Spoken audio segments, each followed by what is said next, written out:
When you ask someone what the foundation of a marriage is, they'll usually say love, or maybe trust, or communication. For 5 years, I thought ours was built on a different, harder, more painful foundation: shared grief. The grief of an empty nursery. The grief of a future you can see so clearly, but can never seem to reach. Megan and I were a team, a fortress of two against the cruelty of biology. We were soldiers in the long, expensive, soul-crushing war of infertility. At least, that's what I thought. That's the story I told myself every time I signed another check that made my hand shake. Every time I held her while she cried over another negative test. Every time I swallowed my own despair to be the strong one for her. For us, the final battle in that war, the one that ended everything, didn't happen in a sterile clinic or a quiet bedroom. It happened in my own head, in a single gut-wrenching moment of discovery. Our trusted guide through this hellscape, the man Megan swore was the best in his field, Dr. Miles Corbin, had sat me down in his mahogany-drenched office just last week. He had this practiced look of compassion on his face, the one he'd perfected over years of delivering bad news. The lighting was soft, the leather chair was designed to swallow you whole, and the words he used were gentle, clinical, and utterly devastating. He slid a report across the desk, a series of numbers and terms I didn't understand, but one phrase was circled in red: azoospermia. He leaned forward, his voice a low, sympathetic hum. "It's a zero-sperm count, Ryan. I'm so sorry. The tests are conclusive. The problem," he said, looking me right in the eye, "is you. My world, already fragile, shattered into a million pieces. 5 years of hope, of debt, of whispered reassurances in the dark, all of it came crashing down on that one simple, brutal sentence. The problem is you." Megan, sitting beside me, squeezed my hand. Her tears felt real. Her choked sob of, "Oh, Ryan," sounded genuine.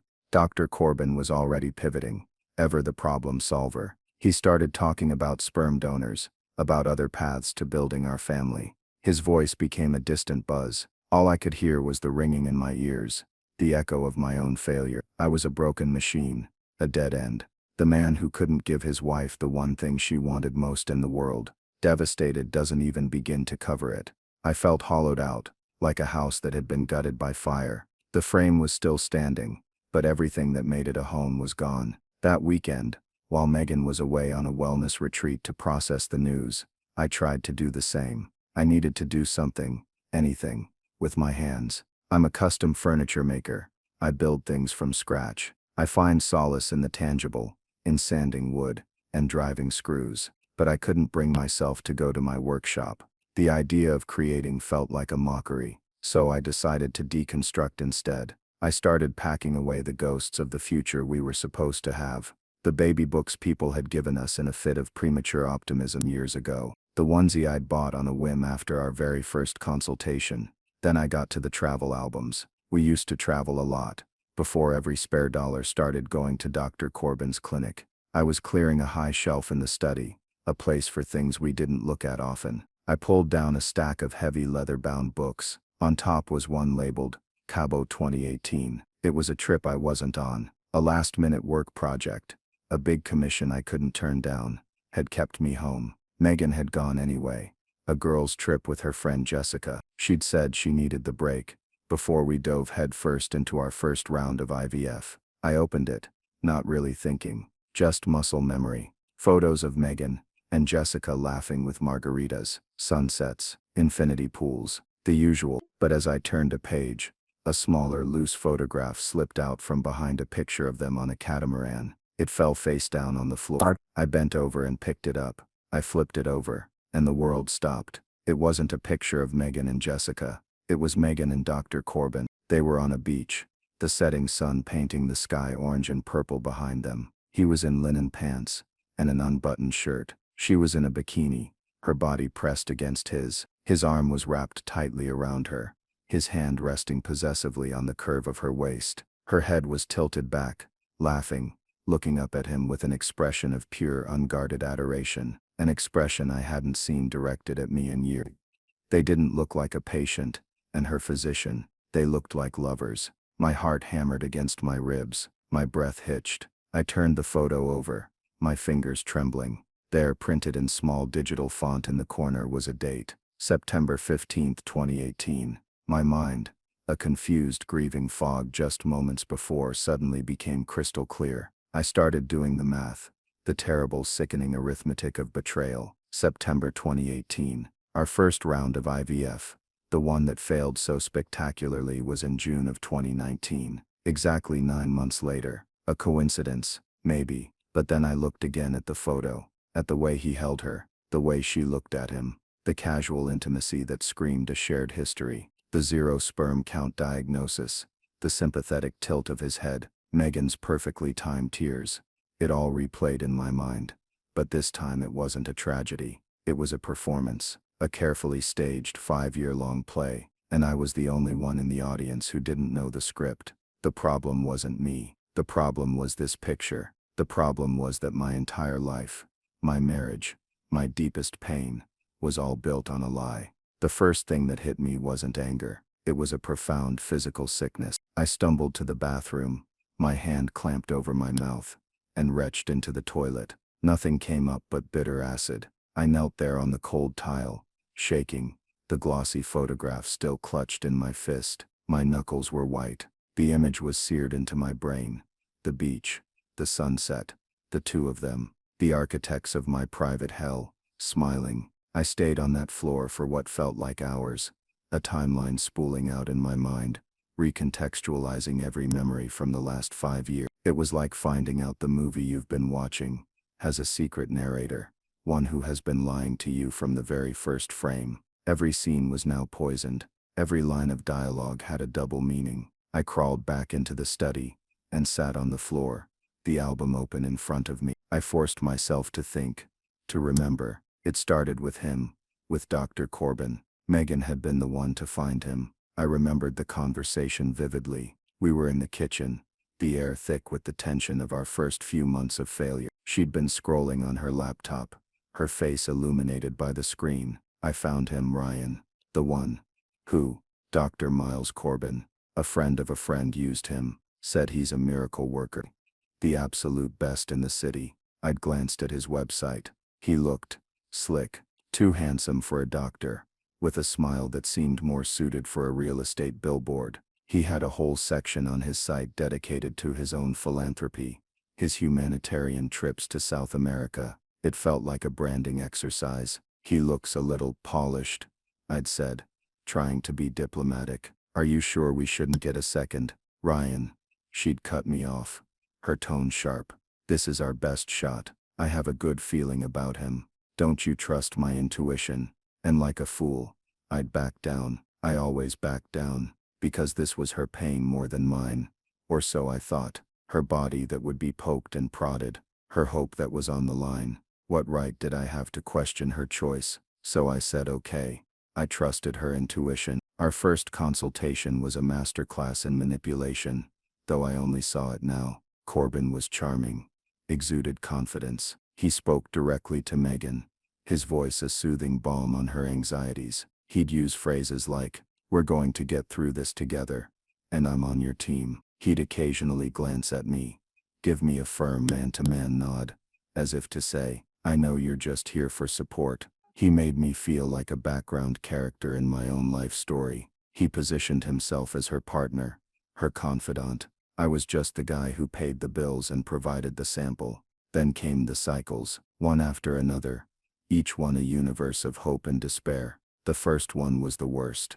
We were so sure it would work. Megan was a mess of hormones and anxiety. I turned my workshop into a sanctuary for her, keeping a small fridge stocked with her favorite juices, setting up a comfortable chair where I could give her the nightly injections she couldn't bear to do herself. I remember the sting of my own tears as I'd pushed the needle into her skin, telling her how brave she was, how much I loved her. We were in this together. When the call came from Dr. Corbin himself, not a nurse, I should have known. He was somber. The cycle had failed. The embryos weren't viable. He was very sorry. He immediately started talking about what they could do differently next time. He was very subtle at first. He'd use vague terms, asterisk. Sometimes the quality just isn't there.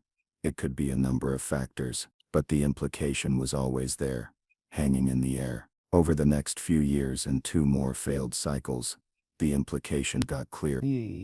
Started mentioning my sperm, Asterisk. A slight issue with motility.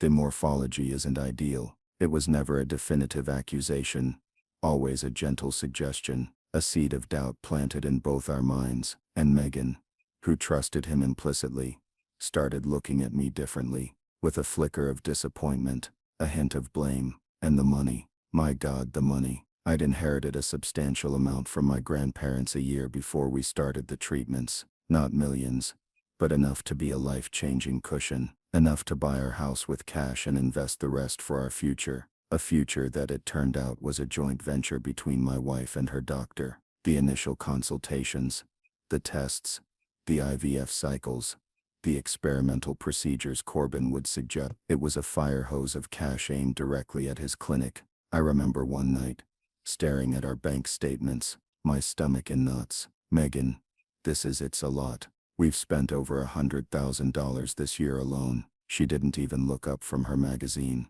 It's for our family, Ryan. What's more important than that? But I was the one who had to sell things to keep the cash flow liquid. I sold my 1967 Mustang, a car I'd spent 6 years restoring with my dad before he passed away. It was the last real piece of him I had. I told Megan I was selling it to free up garage space. She just nodded and said, "That's probably a good idea." I remember the day the new owner drove it away. I felt like I had sold a piece of my own soul. And for what? For a lie. They were funding their life, with my father's memory. The Cabo trip. I closed my eyes, forcing myself back there. I'd been working on a massive commission for a new hotel downtown. A series of handcrafted beds and tables. The deadline was brutal, and I was in the workshop 18 hours a day. Megan had been planning the trip with Jessica for months. "You have to come, Ryan. It'll be amazing." "I can't, Meg. This deadline is ironclad. I'll lose the contract." The pout, the dramatic sigh, but then a quick recovery, a smile that didn't quite reach her eyes. "Okay, I get it. You work so hard for us. Jessica and I will go. We'll call it our pre-IVF cleanse." It seemed so perfect, so reasonable. Her calls from Mexico had been short, the connection always conveniently fuzzy. "Hi honey, having so much fun. It's loud here. Can't talk. Love you." Now I knew why. He was there with her. I wondered if he was in the room when she called. Was he listening? Laughing silently at the gullible husband back home, working his fingers to the bone to pay for their romantic getaway. My head was spinning. The sheer scale of the deception was breathtaking. It wasn't a momentary indiscretion. It was a 5-year conspiracy, a plan hatched on a beach in Mexico to systematically dismantle my life, my finances, and my sense of self-worth. And then, as I sat there in the wreckage of my own past, my phone buzzed on the floor beside me. It was Megan, a text message. "Thinking of you, my love. I know how hard yesterday's news was. We'll get through this together. Maybe we should seriously talk about the donor option when I'm back. Dr. Corbin said he has some excellent candidates." I read the message once, twice. The casual way she used his name, the seamless pivot from my supposed tragedy to his solution, the utter sociopathic gall of it all. Something inside me didn't just break. It vaporized. The grief, the shock, the nausea. It all burned away in a flash, leaving behind something cold, hard, and heavy. It settled in my gut like a block of granite. I looked at the picture in my hand one last time. Her smiling face, his possessive grip. I thought of my empty bank account, my sold Mustang, the years of feeling like a failure. I thought of the phrase zero-sperm count and the look of pity on his face. They hadn't just betrayed me. They had tried to erase me, to reduce me to a zero, a non-factor in my own marriage, a footnote in the creation of a family that was never meant to be mine. I stood up, my legs steady for the first time all night. The shaking was gone. The fog had lifted. I walked over to my desk and placed the photograph down carefully, right next to my phone with her text message glowing on the screen. The evidence. I wasn't a soldier in a shared war anymore. I was a prisoner who had just found the key to his cell, and I wasn't just going to walk out. I was going to burn the whole prison to the ground. It wasn't about revenge, I told myself, trying to hold on to the man I used to be. It was about the truth. But as I stared at their smiling faces, a new darker thought surfaced, and I didn't push it away. It wasn't about revenge until it was. The next 48 hours were a study in control. I moved through my house like a ghost, a stranger in a place that was supposed to be my sanctuary. Megan was due back from her retreat on Sunday evening. That gave me less than 2 days to transform myself from a grieving husband into a calculating adversary. The first rule of this new war was simple.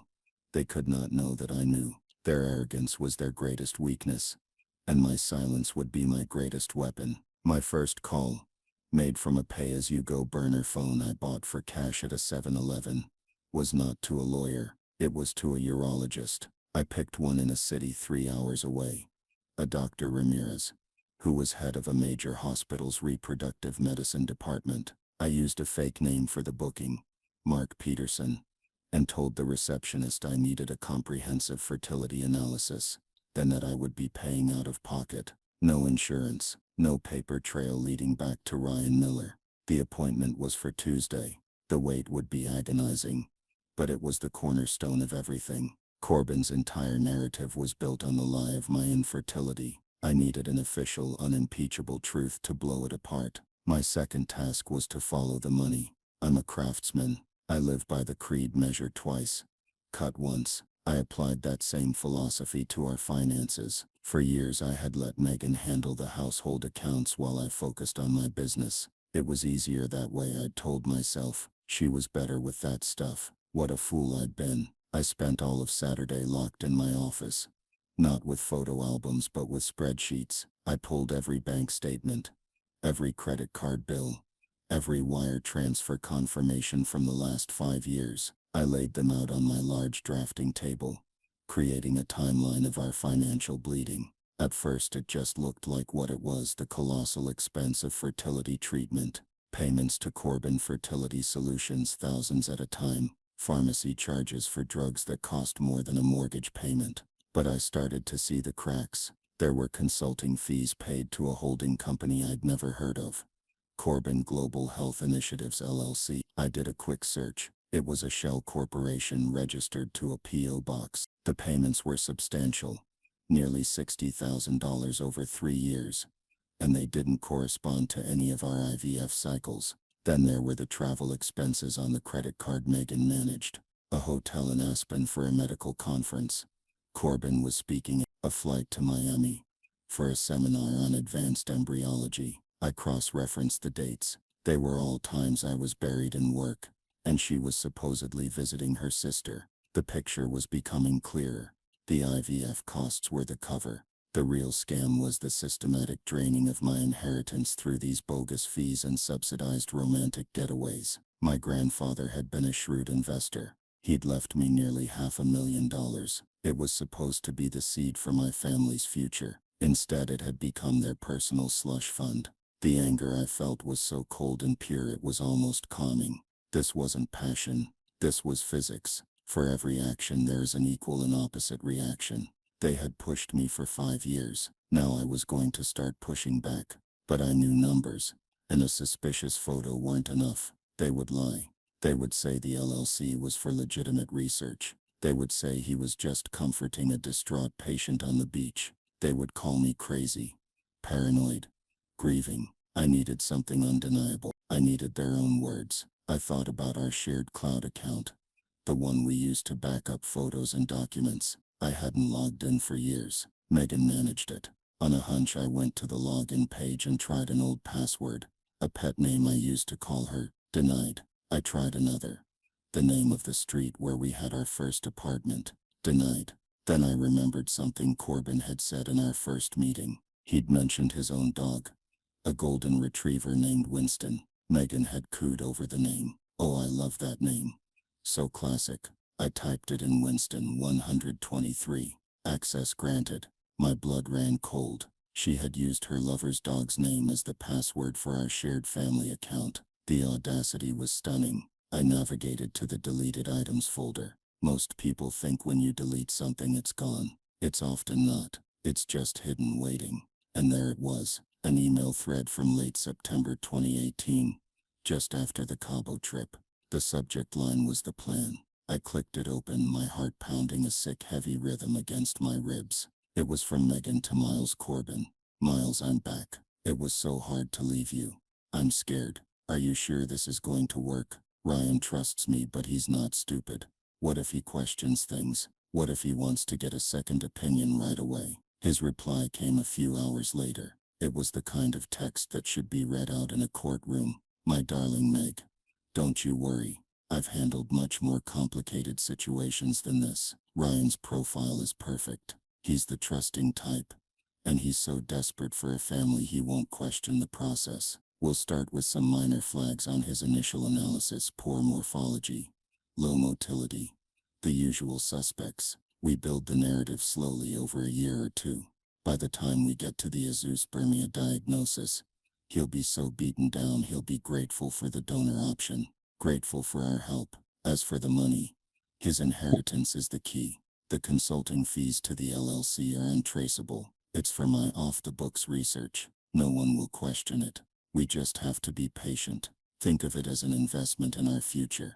By the time we're done, we'll have more than enough to start our own life far away from all this. Just play the part of the devoted wife. Oh, You're a natural. I'll handle the science. All my love, May. I printed the entire email chain. Every word a nail in their coffins. This wasn't just adultery. It wasn't just a scam. This was a premeditated plot to psychologically torture and financially gut me. They had a script. They had a strategy.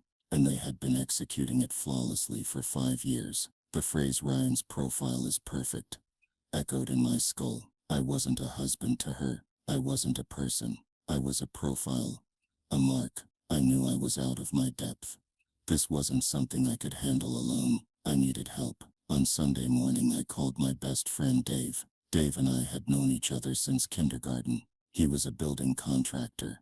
A big bearded guy with hands like catcher's mitts and a bullshit detector that was second to none. I asked him to meet me at my workshop. When he arrived, I didn't say a word. I just handed him a folder. Inside was a copy of the beach photo, the printout of the email chain, and a summary of the financial discrepancies I'd found. He sat on a sawhorse, his usual jovial face growing darker and harder with every page he turned. When he finished, he put the folder down on a workbench covered in sawdust, took a long, slow breath and looked at me. His eyes were blazing. "I'm going to kill him," he said, his voice a low growl. "And then I'm going to kill her."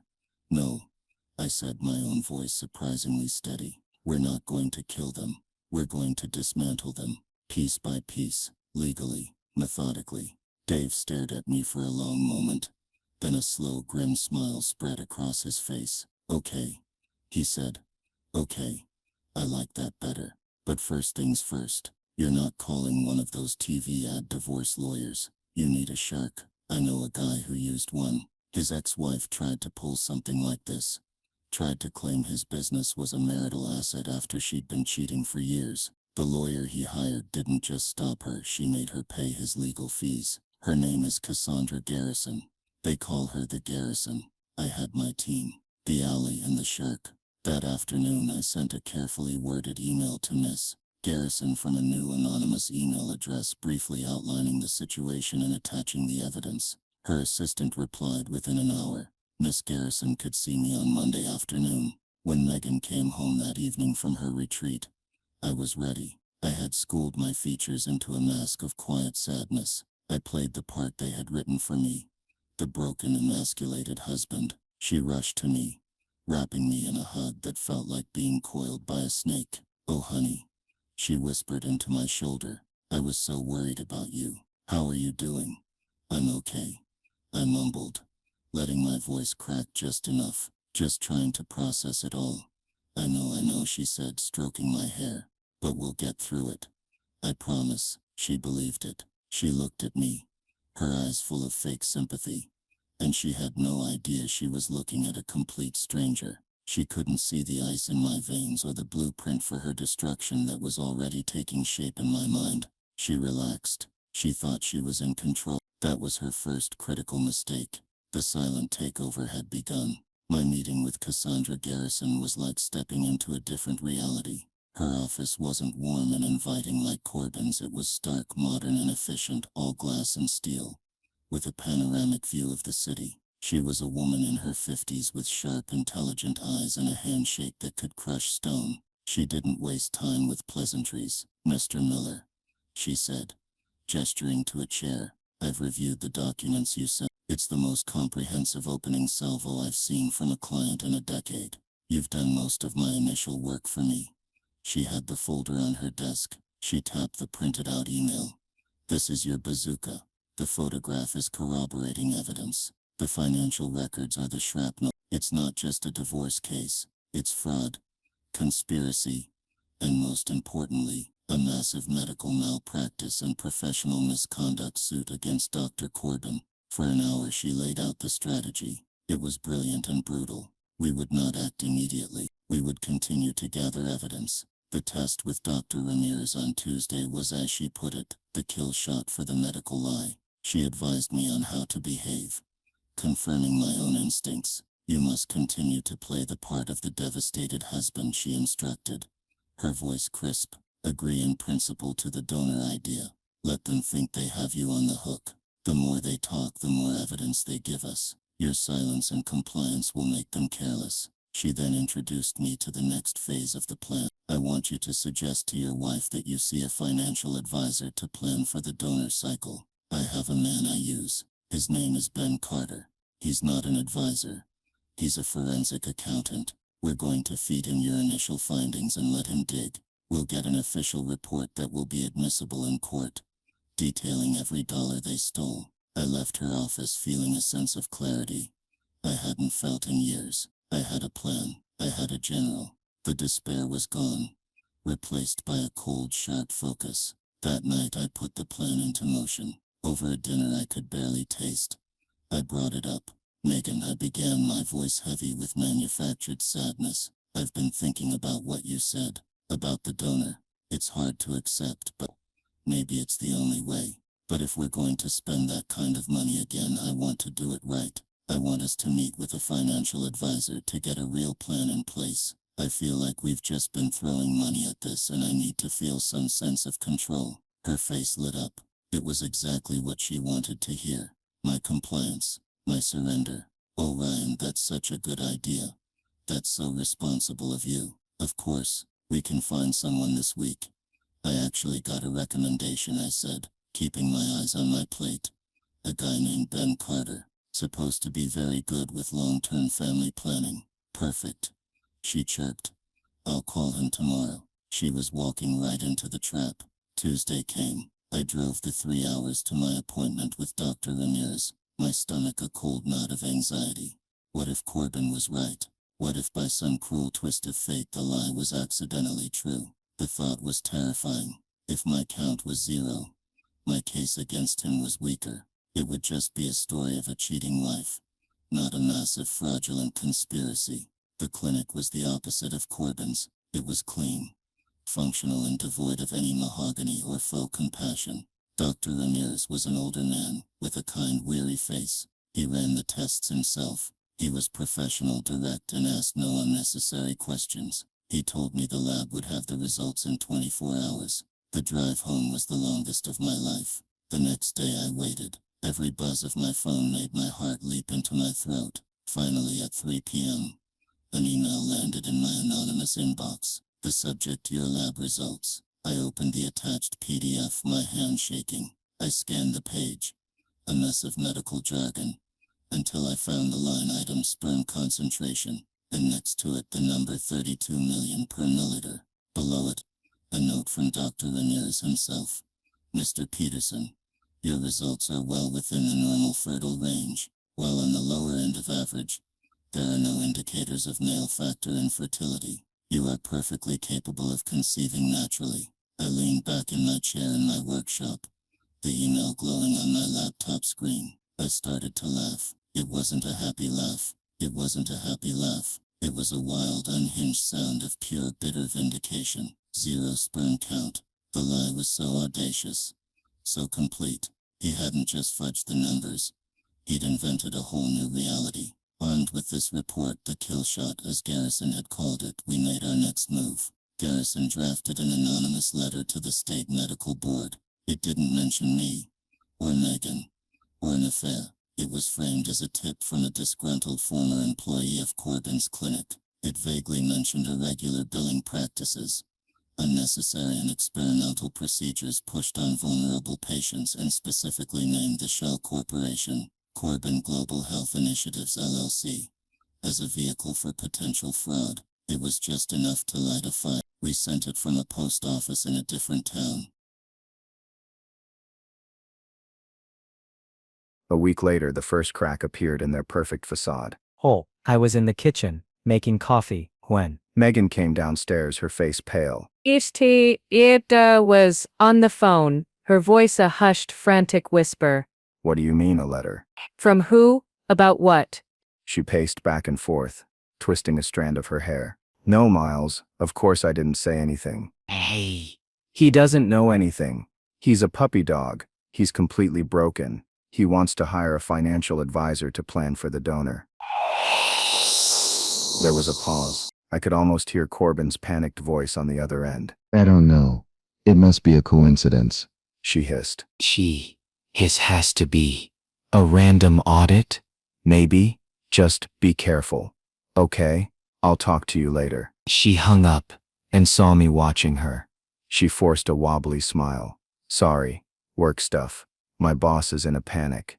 Everything okay? I asked, my voice dripping with fake concern. Yeah. Fine. Just corporate drama, she said, avoiding my eyes. The panic had set in. They knew someone was looking, but they didn't know it was me. They looked at the sad, broken man pouring coffee and saw a victim, not a threat. Her lie was clumsy, panicked. The confidence was gone, replaced by a nervous energy. She started watching me more closely. I'd catch her trying to glance at my phone screen. One night, I woke up to find her standing by my desk, her hand hovering over my closed laptop. Before she noticed, my eyes were open and scurried back to bed. The house, once a stage for their play, was now a pressure cooker, and I was just calmly, silently, turning up the heat.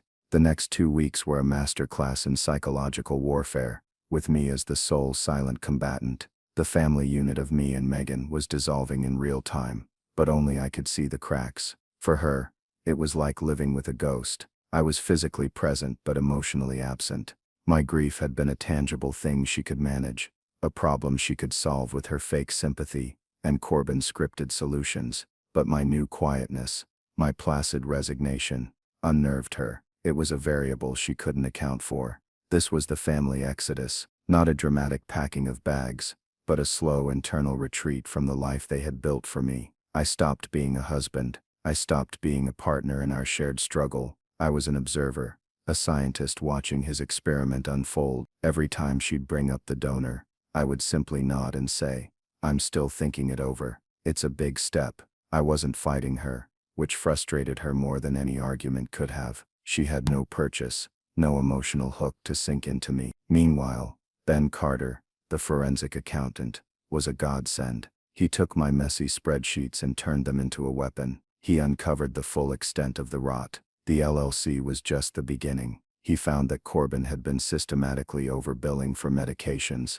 charging us for 3 vials when only 1 was used, and likely selling the other 2 on the black market. He found evidence that a high-tech piece of equipment Corbin had convinced us to co-invest in for the clinic, a sperm sorting machine that would dramatically increase our chances, was a complete fabrication. The money, over $75,000, had been wired from the LLC to an offshore account in the Cayman Islands. Ben's final report was over 50 pages long, a meticulous, damning indictment of their greed.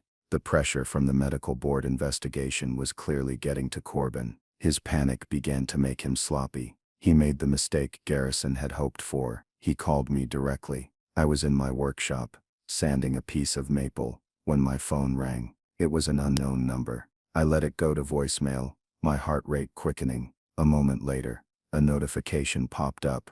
The message was from him. His voice was smooth, but I could hear the faint tremor of anxiety beneath it. Ryan, Miles Corbin here. I know this is unusual, but I was just thinking about you and Megan. I feel so invested in your journey. I was reviewing your file, and I've been talking to a colleague about a new cutting-edge protocol. It's experimental, but I think you two would be perfect candidates. And look, given all you've been through, I'd be willing to do it at cost, maybe even waive my own fees entirely. A gift from me to you. Let's find a way to make this happen for you. Give me a call. I saved the voicemail immediately and forwarded it to Garrison. Her reply was instantaneous. He's trying to establish a friendly relationship. He's creating a record of him being your generous, caring doctor. He's also trying to lock you into his ecosystem before you seek an opinion elsewhere. This is pure gold. Do not respond. But his panic was infecting Megan. She was becoming more and more desperate to regain control. The counter-manipulation campaign began in earnest. First came the love bombing. She started leaving little notes for me around the house. Thinking of you. She'd try to initiate intimacy, which I'd rebuff gently, blaming my emotional state. I'm just not there yet, Meg, I'd say, watching the frustration flicker in her eyes. When that failed, she pivoted to guilt. I don't know what to do, Ryan, she said one evening, her voice thick with tears that I now knew were 100% artificial. I feel like you're a million miles away. After everything we've been through, everything I've done for us, you're shutting me out. Don't you love me anymore? Of course I love you, I said, the words tasting like ash in my mouth. I'm just broken. I used their own script against them. I was the broken man. It was the only role they understood. Her final, most desperate gambit was to try and flip the script entirely. She accused me of being the one with a secret. You're the one who's being distant, she said, her voice rising with manufactured indignation. You're quiet. You're always on that laptop in your office. You never let me see your phone anymore. Are you seeing someone else, Ryan? Is that what this is? Did you find someone who can give you a child? It was so audacious, so perfectly in character that I almost laughed. They had destroyed my life, and she was trying to paint me as the villain. I just looked at her with my sad, empty eyes and said, Megan, how can you even think that? I can't even. I'm not even a whole man right now. You know that. I could see the wheels turning in her head. She was running out of moves. The walls were closing in, and her primary weapon, my love and trust, was useless. She had no idea that the foundation of her world was about to be liquefied. The power had already shifted. She just hadn't felt the ground give way beneath her feet yet. The final act was set for a Thursday evening. I had told Megan that Ben Carter, the financial advisor, was coming to the house at 7 o'clock to present his plan for our donor journey. She was thrilled. For her, this meeting represented the finish line. It was the final step in securing my compliance and with it, the last significant chunk of my inheritance. She spent the afternoon getting ready, putting on a nice dress, making sure the house was perfect. She was preparing to welcome the man who was going to help her fleece her husband. I spent the afternoon in my workshop, putting the final coat of oil on a small, intricately carved wooden box. It was a simple, beautiful thing made of walnut and cherry wood, a gift. At 6:55 p.m., we were sitting in the living room. The silence was thick with tension, but for entirely different reasons. She was excited. I was calm, a deep, profound calm that felt like the stillness at the eye of a hurricane. I'm so glad we're doing this, Ryan, she said, reaching out to take my hand. It feels like we're finally moving forward. I let her hold my hand. It felt like a cold, dead thing. Me too, I said. The doorbell rang. He's here, she chirped, jumping up to get the door. She pulled it open, a bright, welcoming smile on her face. The smile froze, then melted away into confusion. Standing on our doorstep was not a friendly, middle-aged financial advisor. It was Cassandra Garrison, dressed in a severe black suit, holding a leather briefcase. Beside her stood a large, impassive man in a cheap suit, holding a thick manila envelope. A process server. Can I help you? Megan stammered, looking from them to me. I stood up and walked to the door, standing beside her. Megan, I said, my voice even and clear. This is Cassandra Garrison. She's my lawyer. The color drained from Megan's face. Her eyes darted between us, wide with panic and disbelief. Your lawyer? What is this? Ryan, what's going on? Garrison stepped inside, her presence sucking all the air out of the room. Mrs. Miller, she said, her voice like chipping ice. I'm here to serve you with these. She nodded to the process server, who stepped forward and handed the thick envelope to Megan. Megan took it with a trembling hand, staring at it as if it were a bomb. Those are divorce papers, Garrison stated, citing adultery and financial fraud. They also contain a notice of a civil complaint being filed jointly against you and Dr. Miles Corbin for conspiracy to commit fraud, medical malpractice, and intentional infliction of emotional distress. We are seeking full restitution of all funds paid plus punitive damages. Megan looked up at me, her mouth opening and closing silently, like a fish out of water. This is insane. She finally managed to whisper. Ryan, tell them it's insane. I didn't say a word. I just reached into my jacket pocket and pulled out my phone. I swiped it open and held it up for her to see. The first piece of evidence, the high-resolution scan of the photo from Cabo, her and Corbin smiling, arm in arm on the beach. A choked, strangled sound escaped her throat. We were just. It was a conference. A conference? I asked, my voice dangerously quiet. I swiped to the next image. It was the PDF of the lab report from Dr. Ramirez. I zoomed in on the number. 32 million. That's my sperm count, Megan, not zero. 32 million. My lawyer has the sworn affidavit from the head of urology at North Shore Hospital. Her denial started to crumble. Her eyes were wild. He must have made a mistake. Corbin's tests, they're more advanced. Are they? I said. I put my phone away. I don't think so. I then looked her dead in the eye and delivered the final devastating blow. I recited the words from memory, the words that had been branded on my soul. I quoted from their email. Ryan's profile is perfect. He's the trusting type. We build the narrative slowly. By the time we get to the azoospermia diagnosis, he'll be so beaten down he'll be grateful for the donor option. Sound familiar, Megan? You wrote it. I have the entire email chain. Every word you and Miles wrote to each other, planning how to ruin my life and steal my inheritance. That was it.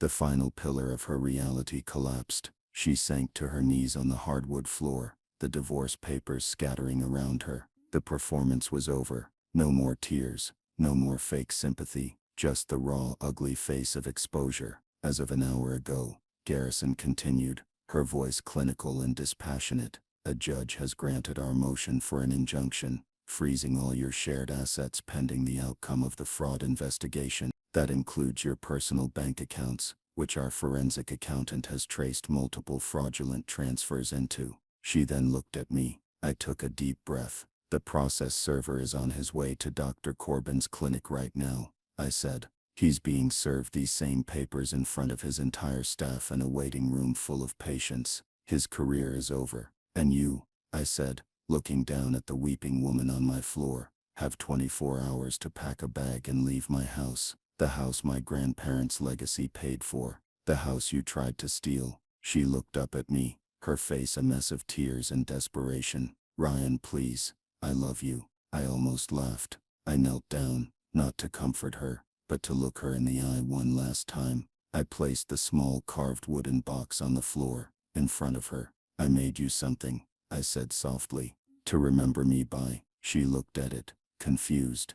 The problem was never my zero sperm count, Megan, I said, my voice finally letting go of the cold control and allowing a tremor of the 5 years of pain to surface. It was your zero integrity, your zero loyalty, your zero love. I stood up, turned my back on her, and walked away, leaving her kneeling in the ruins of the life she had so carefully, cruelly constructed. The new reality had begun. In the months that followed, the story unfolded just as Garrison had planned. It was swift, brutal, and decisive. The email chain was an irrefutable confession, and faced with it, neither Megan nor Corbin put up much of a fight. They folded. The divorce was a simple administrative procedure, with the evidence of fraud and adultery being so overwhelming. Megan had no leverage. The prenup we'd signed, which she had contested, was ironclad. She walked away with nothing but her personal belongings and a mountain of legal debt.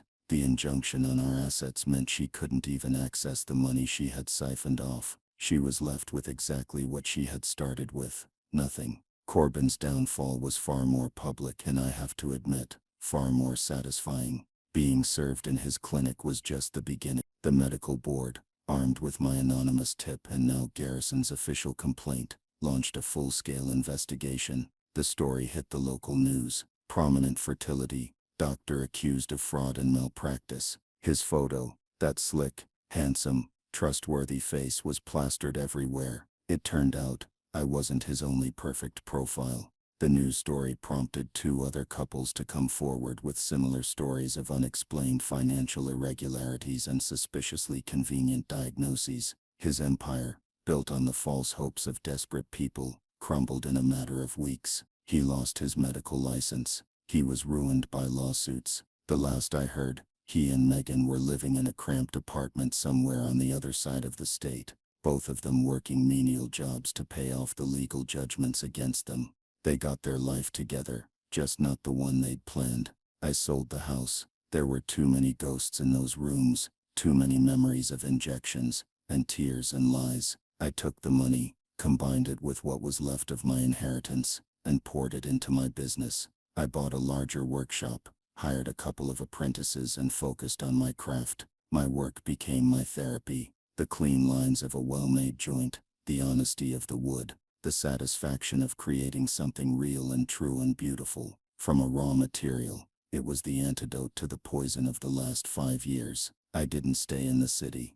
I bought a small cabin up in the mountains, a few hours away from everything. It's quiet here. The air is clean. I have a new dog, a goofy golden retriever, ironically named Winston, who I rescued from a local shelter. My life is smaller now, but it's mine. Every piece of it is authentic. And that brings me to why I'm telling you this story. For a long time I was ashamed. I was the fool who had been played for 5 years. I was the man who was so desperate for a family that he couldn't see the flashing warning signs right in front of him. But I've come to realize that my trust wasn't a weakness. My hope wasn't a flaw. They were human. They were the things they exploited, the very things that make us vulnerable, but also make life worth living.